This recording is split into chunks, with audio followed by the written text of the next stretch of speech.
The soul must descend into Hades before it ascends to Olympus. Eleusinian mysteries. They never told you what spiritual awakening actually feels like. It's not love and light. It's breakdown, isolation, crushing realizations. You wake up and the whole world starts to look like a lie. The pain, real. The confusion, overwhelming.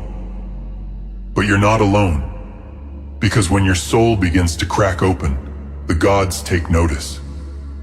This video is for those who are awakening, and for those who feel like they're breaking instead of rising. You are not being punished. You are being remade. No soul awakens by accident, and no awakening happens without pain. In ancient Egypt, awakening was the path of initiation into truth. The initiate was stripped of illusion, forced to walk the path of Ma'at, divine order, even through chaos. He who would rise must descend into the Duat, for in the darkness, he becomes divine. Temple of Edfu inscription. In ancient Greece, it was the Delphic oracle that warned, "Know thyself, and endure the fire of truth, lest you return to the shadows."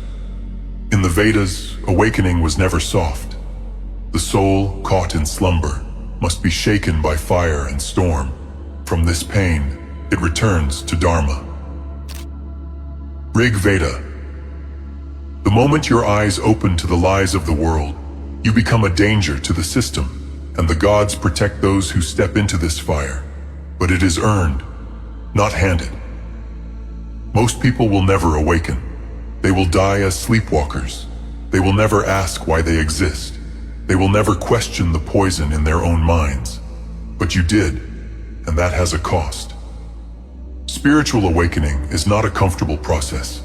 Despite the sugar-coated image it's given in modern media or shallow self-help culture, awakening in its true form is a breakdown, a complete and often violent undoing of everything false within the self.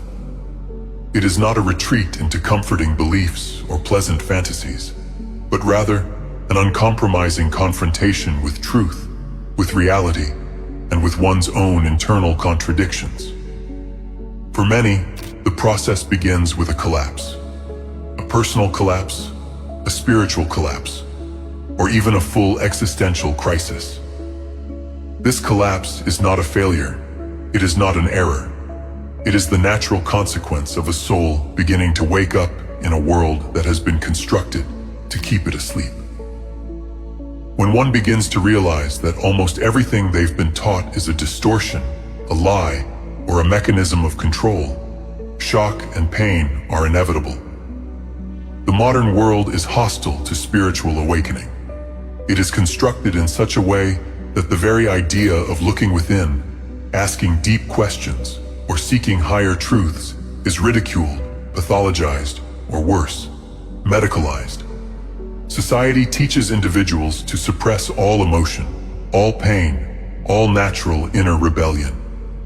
From childhood, people are told to accept suffering as normal, to hide their tears, to repress their grief, and to internalize guilt and fear as moral virtues. This pattern of suppression leads to the total desensitization of the human being. People become emotionally dead, spiritually amputated, and eventually incapable of genuine self-reflection. They survive in a zombified state, animated only by routines, screens, and distractions, while their soul suffocates in silence. Since the takeover of Christianity as a spiritual and cultural force, this pathology has been formalized. Misery, guilt, and emotional torment became sanctified. The suffering individual is presented as holy. Martyrdom is elevated above transformation. Self-flagellation is praised above spiritual power. The message is simple. To suffer is divine, and to be strong is heresy. This is not an accident. Misery fuels the slave systems of the world. It creates dependence, obedience, and spiritual paralysis.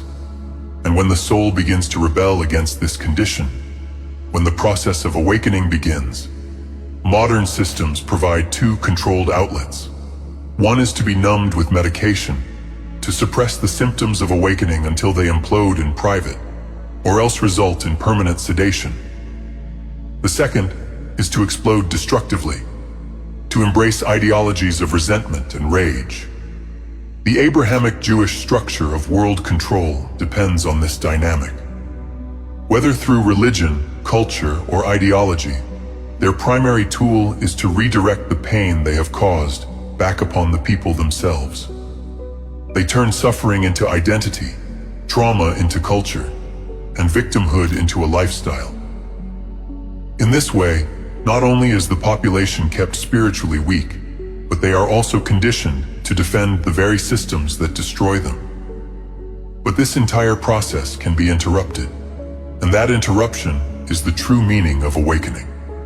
Spiritual awakening is not simply about learning new information or adopting a new belief. It is a transformation of the entire being. It involves grieving what was lost, what was false, what was corrupted. It involves facing one's own pain, not running from it, not medicating it, not turning it into politics, but standing in it fully until it burns clean. This is not poetic metaphor. This is spiritual physics. Awakening requires suffering. But this suffering is not an end in itself. It is a purification. The process is violent because the disease is deep.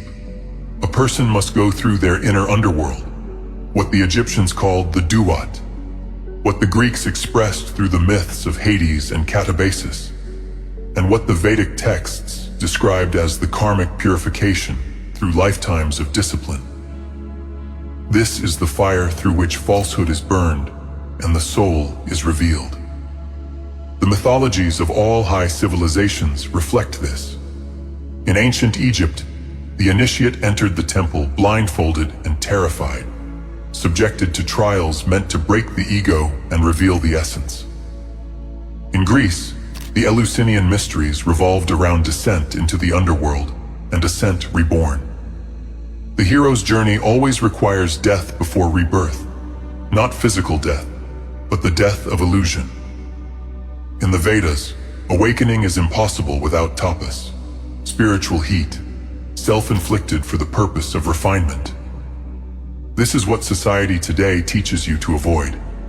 It trains you to be fragile, to be soft, to fear pain and worship ignorance. This fear of discomfort is the primary barrier between the modern man and spiritual transformation. But pain will come either way. The question is not whether you will suffer. The question is whether your suffering will be meaningful. We are living in a time where collapse is accelerating. And in this moment, the only thing that can prevent complete destruction is awakening, but not a soft, commercialized awakening. A real one.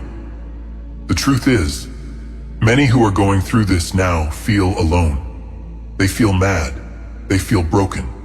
But they are not broken. They are being dismantled so they can be rebuilt in truth. They are not weak. They are being tested. And this test is ancient. It is the path every hero, every initiate, every sage has walked. And when you come through it, you will not be the same. You will not be a slave. You will not be a puppet of religion, politics, or trauma. You will be something new, something ancient. A human being reborn in alignment with divinity. But this cannot happen unless people are told the truth, unless they are taught how to suffer properly, how to transmute it, how to return to the divine through the fire of awakening.